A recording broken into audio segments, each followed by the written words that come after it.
de marzo. Guadalupe Correa Cabrera, buenas tardes. Muy buenas tardes, Julio. Aquí muy contenta de otra vez estar con ustedes otro jueves. Muchos saludos a ti y a mis muy queridos amigos, Víctor Ronquillo y Ricardo Ravel. Gracias. Víctor Ronquillo, buenas tardes. Chuc, chuc. Micrófono, Víctor.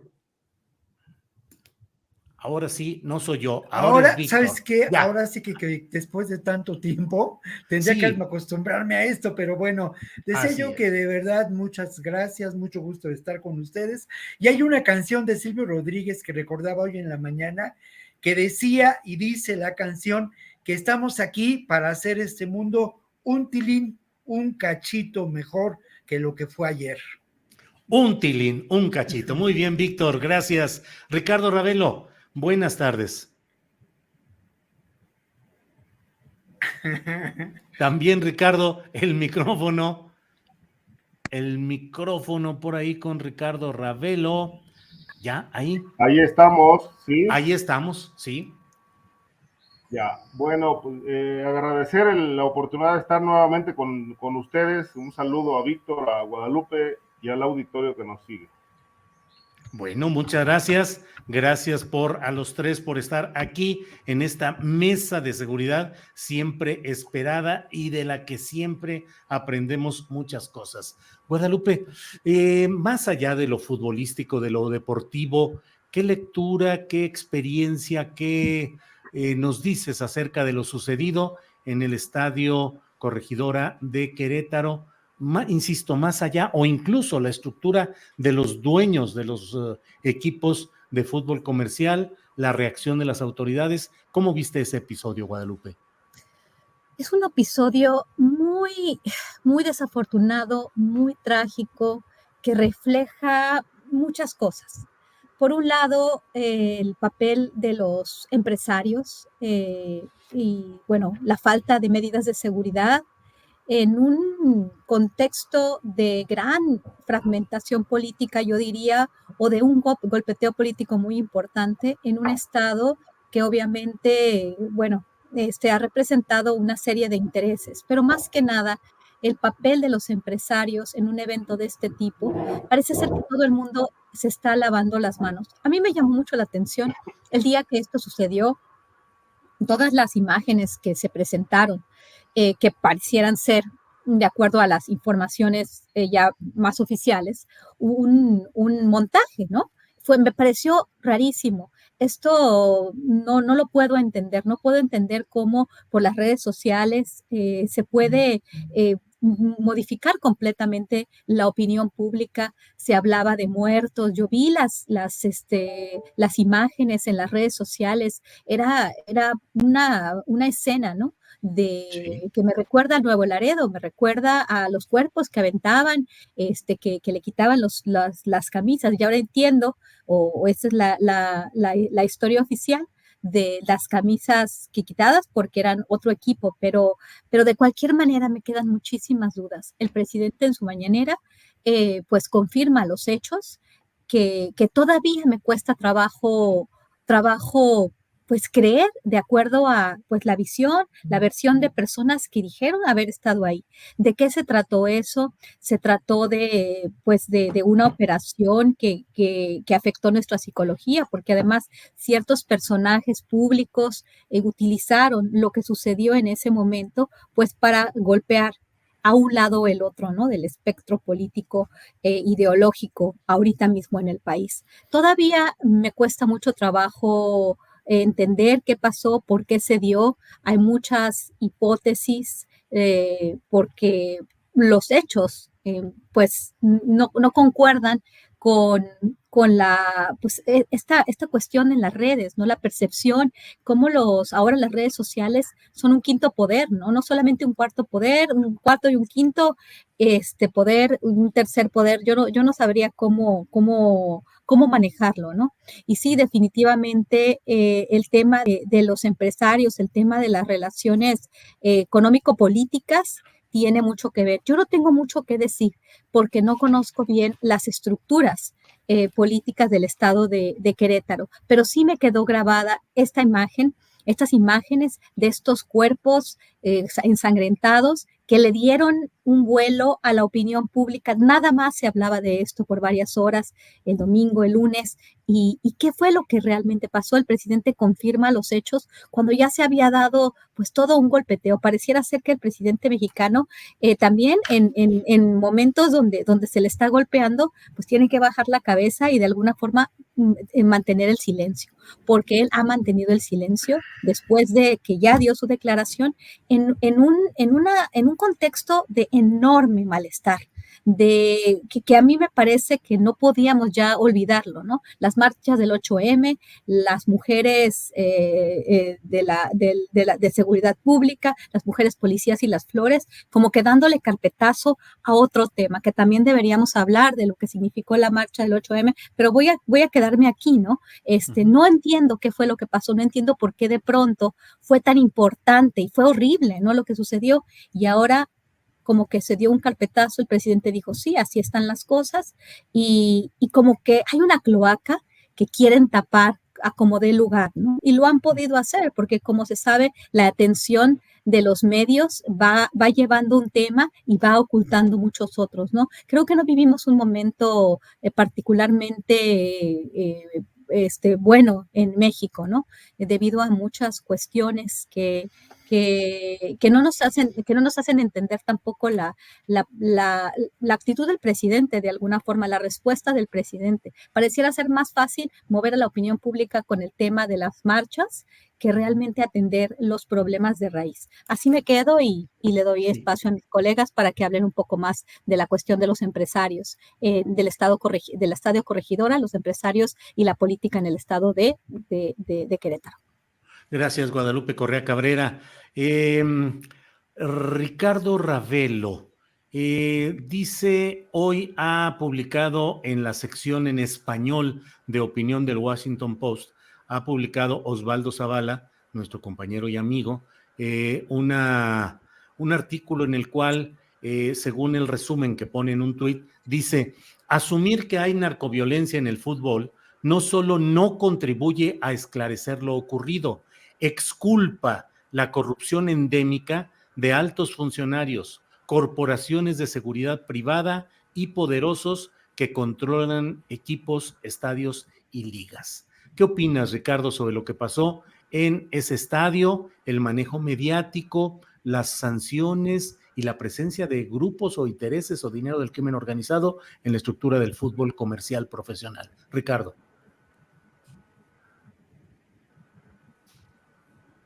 Ah, caray.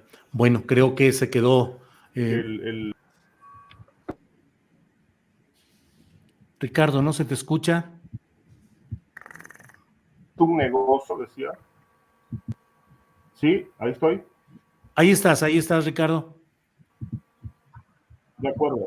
Decía, el fútbol es un gran negocio. Obviamente me parece que la sanción a los directivos del club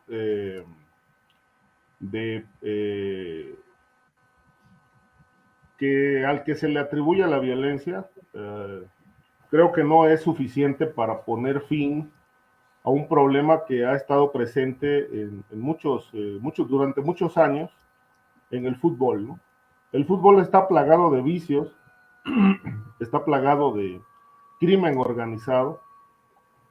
Se sabe que desde hace mucho tiempo hay temas de lavado de dinero que no se han investigado. Ahí está el caso de la cooperativa Cruz Azul, que fue señalado el anterior presidente de la cooperativa, Billy Álvarez, precisamente de lavar dinero, de hacer importantes negocios negociando resultados. Digo, ahí están 8 finales perdidas del equipo Cruz Azul que no se explican de manera deportiva, ¿no?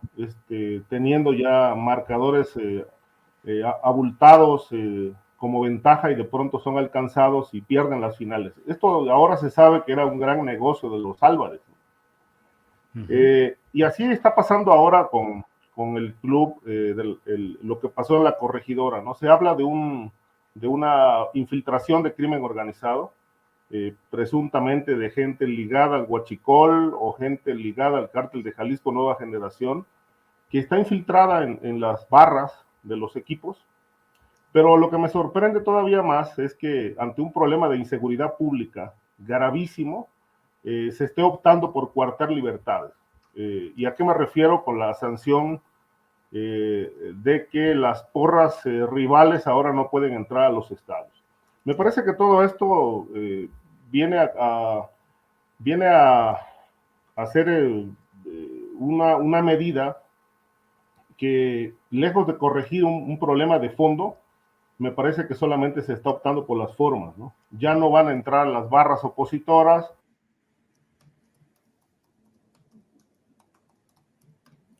Sí, bueno, ahí se nos atora un poco la comunicación con Ricardo Ravelo. Ya sabe usted, cuestiones de internet que no siempre nos permiten tener esta comunicación fluida. Vamos a ver si reanudamos la comunicación, Adriana y Sebastián, y vamos mientras tanto con Víctor Ronquillo. Víctor, ¿qué opinas de este tema de Querétaro, la narcoviolencia, la respuesta de los directivos, de los dueños de los equipos y de las autoridades en general? Por favor, Víctor. Bueno, a mí me parece que el tema central, o por lo menos desde mi perspectiva, tendría que ver con lo que podemos considerar las razones de la furia. Las razones de la furia con las que actuaron estos personajes en estos hechos, ¿no? Yo no quiero justificar de ninguna manera la violencia, pero creo que tenemos que hablar de cuáles son las raíces de esta violencia. Y entonces uno tiene que preguntarse de dónde vienen estos personajes que pertenecen a las barras, que por otro lado son una forma de control dentro de las propias organizaciones y empresas futbolísticas, y son también una forma de presión en distintos ámbitos, incluso en el ámbito político. Estas personas provienen ni más ni menos de lo que podemos considerar no solo la precariedad laboral que existe en Querétaro y su proyecto neoliberal de Estado. Querétaro es uno de los estados donde existe un alto número también de desempleo, pero no solo provienen de esta precariedad laboral, estas personas provienen de lo que podemos considerar la precariedad de la vida. Son personas que tienen muy poco horizonte de futuro, son personas que lamentablemente en muchas ocasiones son lastradas por las adicciones. La adicción, el reparto de drogas fuertes, de las llamadas tachas, es común en estos ámbitos futbolísticos. Y lo otro, el gran negocio de la venta de alcohol, del que se ha hablado ya de manera insistente en los medios, es sin duda parte de este combustible que genera la violencia. Pero ante todo, la violencia proviene de esta insatisfacción existencial que acomete a estos personajes. Personajes que de manera paradójica podrían haber encontrado chamba para ese día y cobrando 300 pesos por guardar la seguridad.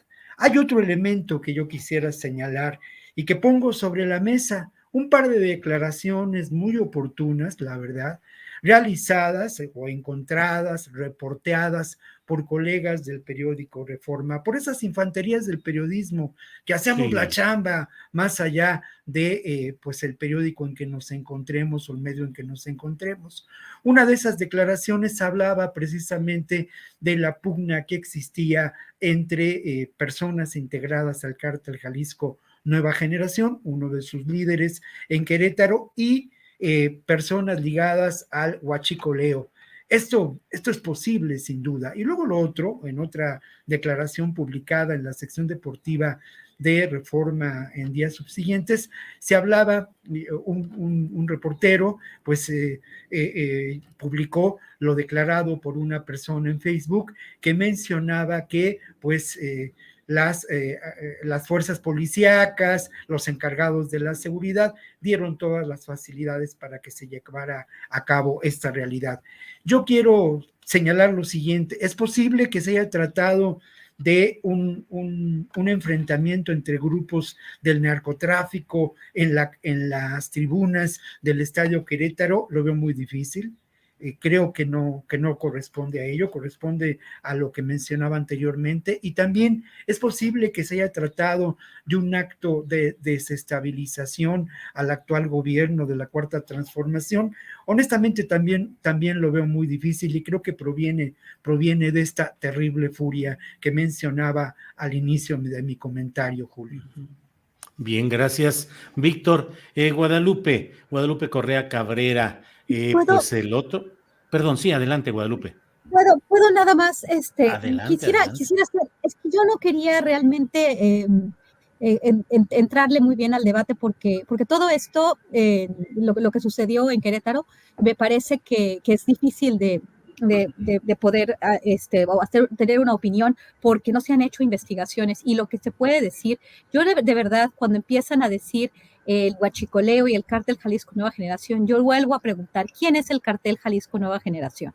Estamos hablando de un cartel, estamos hablando de pequeños grupos, estamos hablando de que cualquiera puede ser el cartel Jalisco Nueva Generación. ¿Quiénes son los vinculados al huachicoleo? Realmente todo esto me parece de alguna forma como rumores, cuando realmente lo que yo vi ahí sí fueron grupos de choque.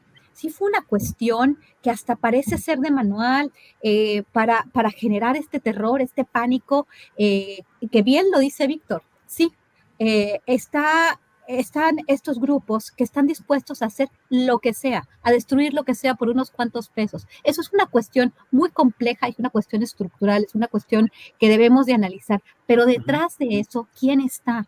Y por eso no le quise entrar en la primera parte de la pregunta, dije, no quería hacer la primera, porque esta cuestión es muy difícil. No hay investigación, el presidente se ha hecho tonto, todo el mundo se ha hecho tonto, y todo el mundo quiere hacer ver como que esto solamente sucedió así como de la nada, o que lo hizo el fantasma, el cartel Jalisco Nueva Generación y unos guachicoleros, porque ahí están los guachicoleros. Esto es algo más complicado. ¿Será desestabilización? ¿Quién sabe? Pero lo que sí no me queda de ninguna forma claro es quién es el cártel Jalisco Nueva Generación, por qué se hizo esto. Definitivamente hay mafias adentro del fútbol, como bien lo dice Ricardo Ravelo, pero es difícil. Ahorita solamente se nos da para la especulación. Claro. En México eso es lo único que pasa. Disculpa. Gracias, no, Guadalupe. Vamos con Ricardo Ravelo, que ya está con nosotros. Ricardo, el internet nos juega malas pasadas, pero las superamos y aquí estamos para escucharte, por favor, sobre el tema del fútbol, Querétaro y todo este tema. Ricardo. Yo pensé que nos habían bajado el switch, pero bueno, creo que no. Todavía no. Todavía no. Mira, te decía lo del tema en un país plagado de violencia y de criminalidad como México, un país lleno de mafias, de cárteles, ahí están, no podemos decir, no estamos hablando de ficción cuando nos referimos a los grupos criminales, ahí están radiografiados, la Secretaría de la Defensa Nacional los reconoce, operan, matan, secuestran, cobran piso, y obviamente también se meten a los estadios, porque, el hecho de que sean criminales no quiere decir que no les gusta el deporte. Estas células, según se han publicado algunas notas, son células que operan de manera dispersa en toda la región del Bajío, Jalisco, obviamente, que es otro estado plagado de criminalidad, Querétaro, Guanajuato. Entonces, lo que sucedió ahí, que es inédito, lo que pasó en la corregidora, obviamente es algo que va más allá de una mera trifulca o una mera disputa por el fanatismo futbolero, ¿no? Es decir, ya el nivel de saña, el nivel de violencia que se vio rebasa cualquier punto de vista que tenga que ver con rivalidad deportiva. Esto más bien ya apunta a un tema de vandalismo y obviamente que queda en evidencia el Club Querétaro por la falta de rigor en la seguridad, como ha pasado en todo el país. Es decir, ¿qué estamos viendo en Michoacán, en distintos estados de la República? Pues que no se aplica la ley. Hay demasiado relajamiento. La ley no se aplica y lo he dicho hasta la saciedad. Ahí donde no se aplica la ley, se generan las condiciones para que haya vandalismo, criminalidad, corrupción y obviamente crimen organizado. Es un vacío de poder y es un vacío legal. ¿Dónde está la autoridad? No sabemos. ¿Dónde está la autoridad? Lo que sí sorprende y mucho es que las medidas que están tomando atenten contra las libertades. Es decir, las decisiones que se toman, en lugar de que sean de fondo, de ir sobre los grupos criminales, se están coartando libertades. Ya no pueden ir las barras opositoras a los estadios, es la decisión que tomó Mikel Arriola. Me parece que, bueno, si la tendencia va a ser coartar la libertad de la gente, pues vamos camino hacia lo que está pasando en China, ¿no? Si te pasas un alto, pues te toman una fotografía y saben quién eres, y si te vuelves a incurrir en otra falla, pues pueden llegar las sanciones hasta cancelarte el pasaporte y no poder salir del país. Eso me parece una cuestión extrema. ¿Por qué no se atiende el tema de la seguridad pública en el país? Ahí está una Guardia Nacional, ahí está el Ejército, en los puertos, aeropuertos. ¿Por qué no se atiende el problema de la seguridad pública? Seguimos teniendo altos niveles de violencia y obviamente no solamente van a ser los estadios, podemos llegar a niveles gravísimos, incluso de que se empiecen a dinamitar los clubes de empresarios, que empiece a haber problemas de derribamiento de aeronaves privadas o comerciales. Podemos llegar, o sea, esto puede escalar altísimo si el gobierno no asume una postura verdaderamente clara y abierta frente al problema. Querétaro tiene una historia en el crimen organizado. Querétaro es cuna del crimen organizado. Es decir, los años que tengo como periodista y que he investigado el tema me autorizan a afirmar que el estado de Querétaro es un nido de grupos criminales. En este libro que tengo aquí, que se llama A la historia secreta del narco desde Nabolato Vengo, este autor, José Alfredo Andrade Bojorges, que fue abogado de Amado Carrillo, él dice, y hay una declaración ahí que añade en los anexos, que el estadio de la Corregidora lo pagó el Cártel de Juárez. El Cártel de Juárez aportó los fondos para que ese estadio se construyera hace muchísimos años, que las autoridades sabían que la aportación de los empresarios que estaban detrás del proyecto estaban ligados al narcotráfico y que conocían también el origen de los fondos. Y ahí viene un diálogo en una de las declaraciones de los testigos, donde le preguntaron, oiga, pero no hay problema porque el dinero es del narcotráfico. No, eso es lo que menos nos importa, lo que queremos es el estadio. Y de esa manera se construyó, de tal manera que hay un origen criminal en el estadio de la Corregidora, aparte de lo que se ha venido enquistando en el territorio, ¿no? Que es verdaderamente terrible que el estado de Querétaro sea nido de grupos criminales. Ahí vivió el Azul, ahí vivió el Mayo, ahí estuvo escondido el Chapo Guzmán, ahí operan grupos criminales, lavado de dinero, venta de droga, entre otras actividades delictivas. Entonces, bueno, hablar de que no hay crimen organizado en el fútbol, me parece que no es atender una realidad que pues es evidente a los ojos de cualquiera. Bien, Ricardo, gracias. Pues es un tema que da para mucha polémica. Guadalupe, no sé si hay algo más que decir de tu parte sobre esto o pasamos al tema de las marchas, las manifestaciones en varias ciudades del país, particularmente en la Ciudad de México, el 8M y la narrativa del feminismo en los medios y lo que finalmente queda como un saldo positivo o negativo de estas marchas y movilizaciones. Guadalupe, por favor. Claro que sí, Julio. Es un tema también muy complejo porque, pues como lo vimos, ¿no? En estos últimos días, bueno, desde la marcha y el día de hoy y el día de ayer también, en la posmarcha, a mí me llama mucho la atención que bueno, ya van varios años, ¿no? De pintas, pues de una forma de protesta un poco más, no un poco más, bastante más aguerrida. Se ha dicho de todo, se ha dicho que algunos de estos grupos son infiltrados, se ha dicho que hay ONGs que están detrás, que no es un movimiento legítimo. Por el otro lado, también se dijo lo mismo, llegan las policías con estas flores y fue un intento, ya desde antes de que se hiciera la marcha, ya se esperaba alguna violencia, porque las marchas de años anteriores han sido más violentas, entonces se tomó al gobierno como de sorpresa, ¿no? Definitivamente, la violencia contra las mujeres, la violencia de género, es un hecho y no se puede negar. definitivamente, eso no se puede negar, y que las mujeres piden se respeten los derechos, piden un alto a la violencia estructural, porque es una violencia estructural que se ha vivido de siempre, pues eso también es verdad. Las mujeres más jóvenes son las que salen a la calle, lo hemos visto no solamente en México, en Chile, en Argentina, en todas las partes del mundo. Creo que el movimiento feminista es avanzado por las jóvenes, y bueno, esto no queda la menor duda. Sí hay algunos elementos muy especialmente en este día que nos pueden decir de probablemente infiltraciones, hay personas que que se cubren la cara, pero lo que es interesante, pues es esta fragmentación, esta división en México, en la sociedad también, en las ideas, ¿no? Que algunas mujeres le llaman a esas mujeres que se manifiestan de una forma más violenta. En cualquier tipo de manifestación hay un cierto grado de violencia. No con esto, obviamente, se puede justificar que se le haga daño a otra mujer, ¿no? Pero se polariza tanto y se vuelve ya una cuestión política. Ya se pierde la cuestión de los derechos, se pierde el fundamento de la lucha, ¿no? Me pareció bien interesante como una de las legisladoras, Andrea Chávez, dio un discurso muy bien escrito, no sé si lo haya escrito ella, pero realmente lo expresó bastante bien. Muchos políticos pues tienen apoyos o editores. Me pareció un muy buen discurso, y estoy de acuerdo con lo que ella dijo.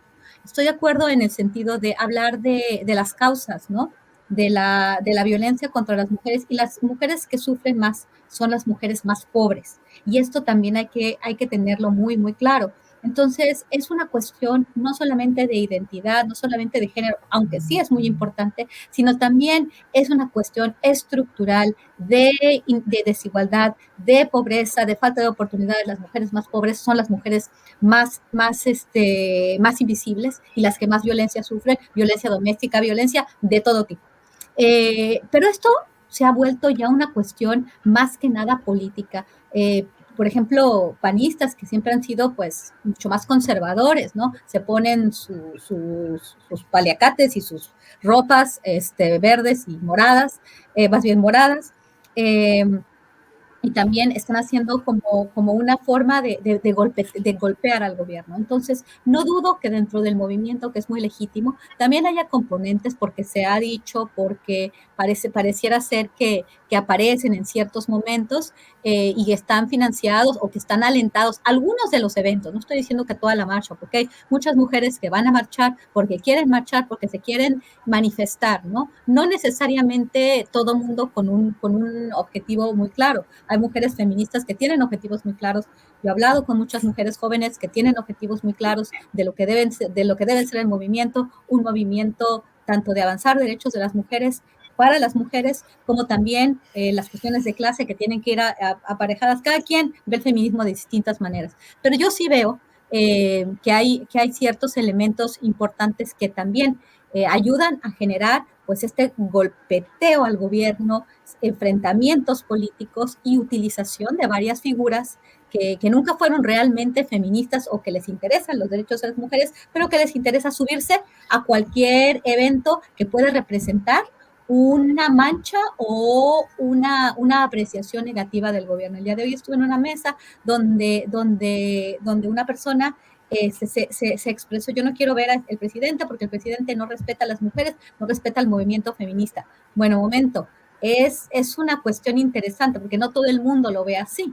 Las personas que apoyan al gobierno de López Obrador, al contrario, ellos estaban diciendo que miren, vean a las policías, ¿no? Y por el otro lado, la contraparte estaba diciendo que las flores fueron compradas. Bueno, es una cuestión que ya va más allá de lo que significa realmente los derechos de las mujeres. Esta cuestión de la marcha del 11M, la respuesta del gobierno, principalmente en la Ciudad de México, pues ya se ha vuelto una cuestión política de dos lados, de alguna forma dejándose perdiendo un poco lo que realmente significa la lucha, ¿no? No digo que las mujeres que marchan no tienen esa lucha. Lo único que estoy diciendo es que los políticos lo utilizan para hacer una para hacer un enunciado político. Y eso es cuando ya estas cosas están, pues se están saliendo pues, de las manos, ¿no? Tanto de la izquierda como la derecha o del gobierno como de la oposición.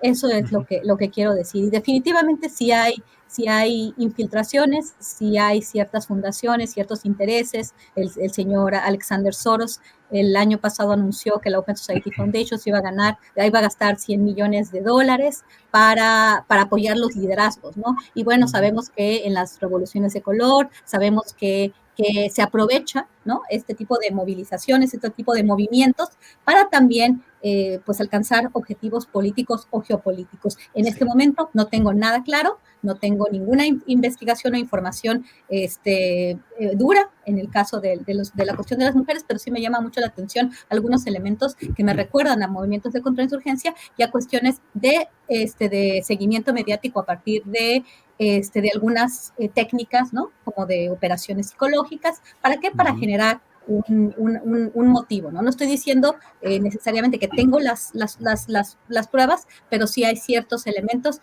que me pueden hacer analizar y bueno, podríamos investigar más cómo se dan estos movimientos. Gracias. Guadalupe, al contrario, gracias a ti.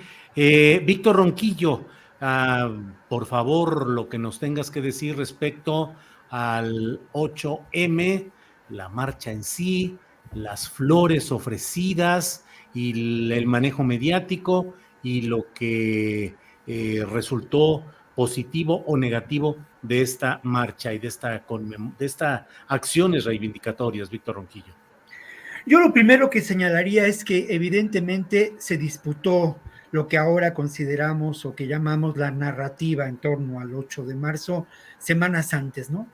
Por una parte, la insistencia por parte de los medios que podemos considerar hegemónicos, habrá que buscar otro sustantivo para definir a estos medios, señalando la posibilidad de la violencia, de alguna manera atizando el fuego. Por otro lado, la insistencia del discurso presidencial de que el feminismo proviene de la izquierda y de que nos encontramos en un gobierno de izquierda y de que la mayoría o buena parte, por lo menos, existe un gabinete de paridad y reivindicando las acciones en torno a pues el esclarecimiento de los feminicidios, un discurso que encontró dos exposiciones distintas. Ya cuando se da la marcha es muy interesante, ¿no? El seguimiento que se hizo en diferentes medios, es muy interesante las posiciones, pues que uno podría pensar de vanguardia en espacios como Radio Fórmula, ¿no? Reivindicando posiciones feministas, dándole a voz a muchos personajes que integran esta corriente que sí considero yo de un pensamiento disidente. Víctor Ronquillo. Después de ello, perdón, dime. Víctor, se nos está yendo ahí. Ay, qué mala onda. Víctor. Ya estás de regreso. Ya estoy, perdón. Fueron 15 segundos. Fueron 15 segundos. Yo decía que, bueno, que considero yo que en Radio Fórmula y en otros medios de carácter similar, pues no sorprende el que se dé voz a personajes que integran esta corriente de pensamiento que sí considero disidente, ¿no? El feminismo en nuestro país. Y luego ya el día de los hechos, bueno, interesante lo que ocurre, en donde más allá, y a mí me parece fundamental, reconocer que en la Ciudad de México hubo 75,000 personas, mujeres, manifestándose en favor de la reivindicación de sus derechos, de la exigencia de una sociedad y un mundo distinto. Y además lo hicieron bajo el amparo, y era una de las consignas fundamentales de la resistencia pacífica. Decía Azul Alzaga, mi amiga de Capital 21, que esto de alguna manera nos muestra una perspectiva distinta de lo que puede ocurrir en el feminismo en México y de las posiciones de acción política de este feminismo. Yo estoy muy de acuerdo con ello, ¿no? Es curioso cómo las reivindicaciones en contra de justicia tras los feminicidios se continuaron, pero se continuaron bajo esta perspectiva de la construcción de un mundo diferente y de la resistencia pacífica. Yo quisiera también señalar lo que desde mi perspectiva personal, desde hace muchos años, me parece el feminismo, ¿no? El feminismo que tiene no solamente en Simone de Beauvoir y en filósofas de esta calidad y de este calibre en el siglo XX y en el movimiento de la década de los años 60, que es fundamental para la reivindicación de derechos sociales, humanos, de los que ahora gozamos, sino una perspectiva, Julio, histórica, que proviene desde la época de los griegos, con posiciones feministas muy interesantes, ¿no? Mira, el movimiento del feminismo, y con eso cierro el comentario, es un movimiento trascendental de transformación de la realidad humana y social. Intentar derribar los muros, las cadenas del patriarcado, es intentar transformar de fondo esta sociedad, es intentar darle al género humano un nuevo sentido, una nueva consideración y obviamente reivindicar la posición de quien por siglos ha sido víctima de la opresión autoritaria del patriarcado, Julio. Gracias, Víctor Ronquillo. Ricardo Ravelo, por favor, tu opinión sobre lo sucedido este 8 de marzo, el manejo mediático, la postura de las autoridades y lo que podemos esperar de esa movilización, no solo de mujeres y de hombres, en toda el arco iris posible de la humanidad. Ricardo, ¿qué opinas, por favor? Sí, Julio, mira, es un movimiento legítimo, es una marcha muy importante que salen a las calles las mujeres para protestar por un problema milenario, la violencia contra las mujeres. Las cifras son muy contundentes. 3.462 mujeres asesinadas de enero a noviembre del 2021. Estamos hablando de 10 mujeres por día. De esos más de 3.000 crímenes, por lo menos 922 fueron considerados feminicidios, el resto fue catalogado como homicidio doloso. Interesante lo que plantea Víctor, pero yo soy escéptico en el sentido de que, bueno, yo no creo en las soluciones colectivas, ¿no? Es caer en un romanticismo, me parece que un tanto absurdo, porque los cambios de una sociedad parten de lo individual. Es un trabajo estrictamente individual, de trabajo de conciencia, de autoobservación permanente de la conducta que estamos teniendo cada ser humano, y en función de los cambios que se vayan dando en lo individual, es posible que a muy largo plazo pueda haber un cambio en lo colectivo, pero no son cambios colectivos. El ser humano viene arrastrando los problemas, digamos, del orden psicológico desde pues miles de años. Es decir, el ser humano actualmente en general se comporta como hace 5,000 años. Es decir, esa genialidad que muestra en la ciencia, en la tecnología y en los avances de otra índole, hablan de una genialidad del ser humano que está fuera de duda. Pero en lo interno, en lo psicológico, seguimos siendo los mismos bárbaros de hace 5,000 años.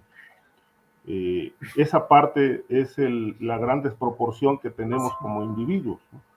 Tenemos un estancamiento en lo interno y un avance en lo externo. Y me parece que la violencia de género no se va a erradicar en tanto no haya cambios a nivel de educación y el ser humano trabaje más en el desarrollo de conciencia. Y creo que estas son bases que se tienen que establecer y sentar desde la educación, los cambios en la educación, porque somos producto de la herencia. En realidad el ser humano es memoria, ¿no? Una acumulación de memoria que digamos, data desde lo racial, con toda la herencia, la tradición, con todas las complejidades que hemos arrastrado en lo familiar, en lo educacional. Es decir, somos víctimas de alguna manera de una suerte de condicionamiento, un condicionamiento que si no lo hacemos consciente y no lo trabajamos a fondo en lo interno, en lo individual, pues no vamos a tener ningún salto, ninguna evolución en el aspecto más importante que el ser humano hoy tiene dormido, que es el despertar psicológico, ¿no? Y esos cambios obviamente tienen que ir apoyados con educación. Yo creo que es muy legítimo la marcha de ayer, de antier de las mujeres, porque es un llamado a esa conciencia. Esto no se va a resolver por decreto presidencial ni por una decisión de gobierno. Esto es un trabajo a muy largo plazo que tienen que empezar a trabajar las instituciones de educación, estas organizaciones de mujeres que luchan y pugnan por un cambio, pero que ellas mismas también tienen que hacer un trabajo interno de conciencia, porque bueno, se ha dicho históricamente que el machismo es fomentado por la propia mujer. Entonces tenemos que trabajar todos, hombres, mujeres, sociedad, gobierno, educación, todos en lograr realmente un cambio de fondo, no nada más de aplicar leyes, castigos, no, necesitamos erradicar el problema. Y yo creo que esto obviamente es un trabajo a muy largo plazo que lo debemos empezar desde la niñez, desde la educación, desde el hogar, para poder empezar a transformar desde lo interno al ser humano. Y obviamente es un trabajo de cada una de las familias y de cada uno de sus miembros, porque obviamente en la medida en que haya esos cambios en lo individual, pues a muy largo plazo se empezarán a reflejar en lo colectivo para lograr lo que Víctor dice, un mundo mejor y una sociedad mejor, que todos deseamos. Sí. Pero eso no nada más es un deseo y una aspiración como para estársela pidiendo a los gobiernos. Es una exigencia que nosotros mismos en lo individual nos tenemos que hacer todos los días. Gracias, Ricardo Ravelo. Guadalupe Correa, ¿qué opinas sobre el caso de Alejandro Gertz Manero? Le pillan o le filtran conversaciones telefónicas, no las desmiente y dice que como cualquier persona tiene todo el derecho a seguir adelante litigando asuntos que ya tenía desde antes, pero también de acudir ante ministros de la Corte o juzgadores como se hace cotidianamente. No habla acerca de cómo se hizo anticipadamente de el borrador o la propuesta del ministro ponente en este asunto relacionado con su ex familia política, y tampoco acerca de la manera en que habla de que algunos ministros estarían dispuestos a votar en cierto sentido. ¿Cómo ves esto? Que no sé, Guadalupe, pero creo que en otra sociedad, en otro país, sería un grandísimo escándalo y aquí creo que se va diluyendo. Pero ¿cuál es tu opinión, Guadalupe? Tu micrófono. Ok, sí, mi opinión es que de verdad en este momento sí han pasado varias cosas que me hacen dudar, ¿no? de la capacidad del gobierno con respecto a la procuración de justicia. Ya me estaban haciendo dudar, pero ahora estoy más convencida que no. Alejandro Gertz Manero, como lo hemos dicho ya repetidas veces, múltiples veces, no sé cuántas veces lo hemos dicho, es una piedra en el zapato del presidente Andrés Manuel López Obrador, y el presidente se empecina en defender lo indefendible, y en defender, no nada más lo indefendible, en defender el conflicto de interés. ¿Por qué? Porque este señor no está haciendo su labor, está trabajando para él mismo, está abusando de su poder. Es abuso de poder y es conflicto de interés, porque él tiene él no nada más es un servidor público común y corriente, no, es el fiscal general de la República, y él está utilizando toda la fuerza de su posición para avanzar sus propios temas. Si todos tuviéramos la capacidad de hacerlo, pues no tendría ningún problema, ¿no? Estamos en un mundo libre y cada quien haría sus cosas, pero esto no es una cuestión así. Yo no me importa realmente, no sé, no tengo interés, ni tengo la capacidad de saber qué es lo que realmente pasó en tu casa. Eso lo tendría que hacer la Corte, eso se tendría que juzgar en otro lado. También me parece que todo esto deja muy claro que hay varias cosas, porque esto tiene varios elementos. Por un lado está el hecho de que este señor está abusando de su poder, hay un conflicto de interés muy claro, está moviendo las cosas para sus propios asuntos, cuando tiene muchos asuntos más que ni siquiera ha podido poner en claro. No se ha hecho absolutamente nada. Creo que muchos de los éxitos al final son fracasos. Es muy desagradable. Por otro lado, también existe porque él responsabiliza a grupos de poder, que están investigándolo, ¿no? En especial la gente vinculada a otra persona que aparentemente también ha andado en malos pasos, ¿no? Vamos a ver, porque aquí no se investiga nada, como estaba diciendo al principio, estamos nada más especulando, porque aquí no se hace justicia. Que Julio Scherer, el consejero jurídico, traen ahí un pleito y uno se investiga al otro y es ya pareciera ser, ¿no? Pareciera ser, porque yo no puedo decir nada asegurándolo, pero una lucha, ¿no? Una vendetta entre mafiosos. Eso pareciera ser. Y bueno, por el otro lado, me sorprende bastante, ¿no? La actitud del presidente, reconociendo que existe un abuso de autoridad, que existe un conflicto de interés y que es una cuestión personal, que él está avanzando de otra manera y él está diciendo pues sí, es que mira a su hermano y él tiene su problema y no se ha resuelto. ¿Cómo es posible que el presidente esté avalando a un fiscal que no ha dado una? Ni siquiera es una tortuga, es una persona que está incurriendo en actos indebidos y, bueno, corruptos. ¿Por qué? Porque está utilizando su poder y no se sabe qué tipo probablemente corruptos, tengo que ser muy cuidadosa aquí, probablemente qué es lo que está haciendo, por qué tiene la capacidad que tiene por solamente su poder, entonces también es corrupción, porque el dinero es lo mismo que el poder en esos espacios tan importantes, ¿no? Creo que todo esto apesta, realmente apesta.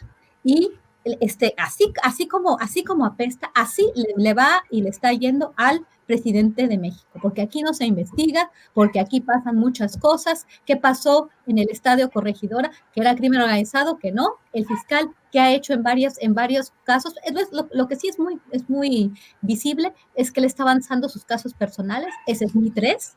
Y bueno, quieras o no, aunque estés o no, estás más familiarizado o apoyes al gobierno de la Cuarta Transformación, creo que aquí hay un relativo consenso que nadie puede estar del lado de Alejandro Gertz Manero más que el presidente. ¿Qué tienen el presidente y Alejandro Gertz Manero que los tiene tan unidos? Y es cuando empezamos a pensar mal. Yo empiezo a pensar mal absolutamente de todo cuando veo que claramente la persona que más ha oscurecido la presidencia de Andrés Manuel López Obrador, que es Alejandro Gertz, está siendo defendido de la manera más inadecuada, más incomprensible, más sucia, porque eso es sucio.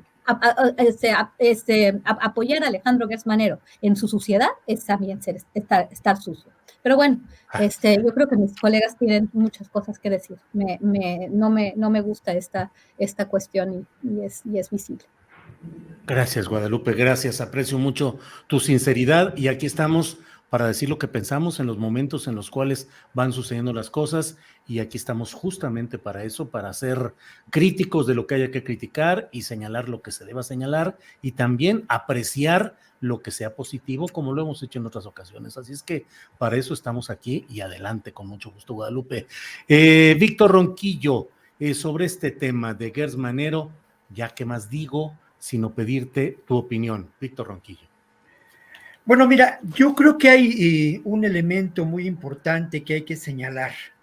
Creo que el gobierno de la Cuarta Transformación no ha tenido las miras para ir más allá en términos de procuración de la justicia. He señalado aquí en distintos momentos cómo el término de justicia transicional no se ha abordado. Y es lamentable porque al final de cuentas a mí me parece que la única posibilidad de desmontar todos estos mecanismos de corrupción y control político que existen en diferentes ámbitos del país, que involucran al poder corrupto político y al poder del crimen organizado, no será posible hacerlo si se hace siguiendo la vía que hasta ahora se ha seguido, ¿no? Creo que esto es importante señalarlo y colocarlo en el contexto de lo que ocurre, ¿no? Si es cierto lo que dice López Obrador en términos de que él ha tenido que lidiar con un elefante reumático que estaba echado y que ha intentado poner de pie cuando habla de la burocracia del Estado mexicano, es cierto también que lo que encontramos en la Fiscalía General de la República no es a ese elefante. Encontramos un verdadero monstruo en donde la corrupción, en donde la injusticia, en donde todos estos vicios terribles de todos los que conocemos cómo opera el mecanismo, los mecanismos de la justicia en México, sabemos que existe, ¿no? Como lo decía Guadalupe en relación a otro tema, una cloaca. Alejandro Gers Manero no se ha planteado desmontar esa cloaca, no se ha planteado mirar más allá de este horizonte. Hemos dicho también que Alejandro Gers Manero es un hombre del sistema, pero ¿un hombre de qué sistema?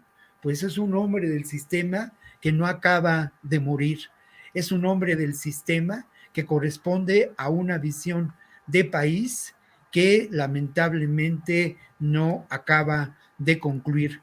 El país de las organizaciones criminales, de los arreglos políticos, de la tranza, de la politización, no la politización, del uso político de la justicia en México. No hay duda de que ese tema se relaciona con dos temas que están también sobre la mesa, ¿no? Con el gran tema de la seguridad en nuestro país y con el gran tema de lo que podemos considerar la acción del Poder Judicial, ¿no? Sí. Entonces, creo que una de las tareas pendientes para concluir, lo quiero señalar, de la Cuarta Transformación es llevar adelante un proyecto distinto de procuración de la justicia donde se haga realidad la posibilidad de esclarecer los hechos en que el Estado mexicano operó como una verdadera mafia, claro, protagonizada por distintos personajes, Julio. Sí, gracias. Nuestra compañera Guadalupe Correa nos ha dicho con anticipación que tiene un compromiso, de tal manera, Guadalupe, que agradecemos mucho tu participación de hoy. Ya no alcanzará otra ronda de preguntas. Gracias y nos vemos próximamente, Guadalupe. Hasta luego. Muchísimas gracias a todos. Hasta luego. Muchísimas gracias y nos vemos el próximo jueves. Bueno, buenas tardes, Guadalupe. Que estés muy bien. Hasta luego, Guadalupe. Ricardo Ravelo, sobre este tema del cual estamos hablando, ¿qué es lo que opinas? ¿Cuál es tu postura, tu comunicación, lo que analizas o ves sobre este tema de Gers Manero y todas sus historias? Mira, lo voy a decir como lo expresó en su momento Javier Sicilia, así con esa frase tan mexicanísima, ¿no? Ya estamos hasta la madre de que la nota de todos los días sean los temas familiares y personales de los hombres del poder. Ya necesitamos ver resultados en los temas de corrupción, los temas que han lacerado a este país, y que se haga justicia, que ya haya resultados. Es una fiscalía totalmente maniatada por intereses, ¿no? Llevamos no sé cuánto tiempo ya escuchando este asunto de del fiscal Gers Manero, su hermano, el tema de la cuñada que está en la cárcel acusada del supuesto homicidio del hermano Federico. Pero hay cosas de fondo que el fiscal no ha aclarado. Él se siente la víctima de un fraude criminal, dijo hace poco, cuando en realidad, bueno, ¿qué hay de fondo ahí? Hay información que ha circulado, yo no sé con qué veracidad tenga, pero bueno, está circulando, es pública, de que realmente lo que hay de fondo es un pleito por dinero. Presuntamente el hermano de Gers Manero era su testaferro, que tenía millones de dólares en paraísos fiscales, presuntamente propiedad del fiscal, que es lo que está en juego, y que, bueno, el fiscal por eso acusa a la cuñada de haber dejado morir al hermano, y esa es la razón. Es un pleito personal, familiar, cuyo fondo central se llaman millones de dólares. Eso, ojalá el fiscal, ahora que vaya al Congreso, pues lo explique, o por lo menos los diputados se lo pregunten, ¿no? Porque yo creo que más allá de un tema que por supuesto es importante y trascendente, un homicidio, más allá de que sea su hermano o lo que sea, bueno, es un homicidio, hay una muerte de por medio que se tiene que aclarar. Pero creo que el tema va más de fondo a grado de que, bueno, es más que evidente que el fiscal está utilizando los hilos, los resortes del poder para impulsar un proyecto de sentencia que hunda a la cuñada en la prisión. Digo, yo no conozco, él dice que no, lo ha negado, que no está utilizando el cargo, pero bueno, yo no conozco a ningún ciudadano, con excepción de lo que conocemos ahora que es público del tema del fiscal, que con anticipación tenga en sus manos un proyecto de sentencia que va a resolver un tribunal, en este caso la Suprema Corte, que lo tenga por adelantado, que esté haciendo correcciones, que se esté asesorando para hacer acomodos, ajustes en función de sus intereses personales. Entonces, bueno, si esto no es tráfico de influencia, si no es un conflicto de interés, entonces no sé cómo se le puede llamar, ¿no? Pero es más que evidente, las grabaciones creo que son muy elocuentes y él mismo ha reconocido que son reales, que no son montajes ni son ediciones. Los diálogos existieron, el tema central fue su caso personal, pero también llama mucho la atención que el presidente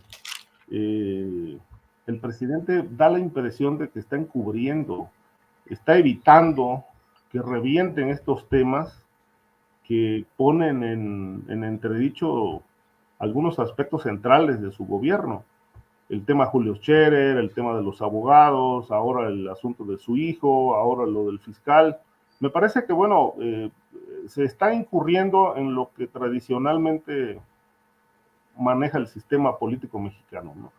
La negación de los hechos, la negación de las cosas, más allá de que las evidencias los desmientan. Entonces, me parece que obviamente el fiscal no está cumpliendo, no ha cumplido con su papel de actuar con apego a derecho, con apego a la ley, de atender los temas centrales que son de interés público y de interés de la nación, como los grandes temas de corrupción que están pendientes, y que hoy la nota de todos los días, pues sea por lo menos de los últimos días, sean sus temas personales, donde es más que evidente que están utilizando el poder para encubrir y para sacar adelante lo que en lo personal les interesa, más allá de que los temas del país ahí sigan durmiendo el sueño de los justos.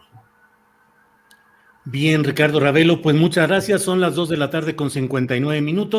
Estamos justamente terminando esta mesa de seguridad, así es que pues muchos temas quedan y muchos comentarios pendientes, pero bueno, estamos ya casi a las 3 de la tarde.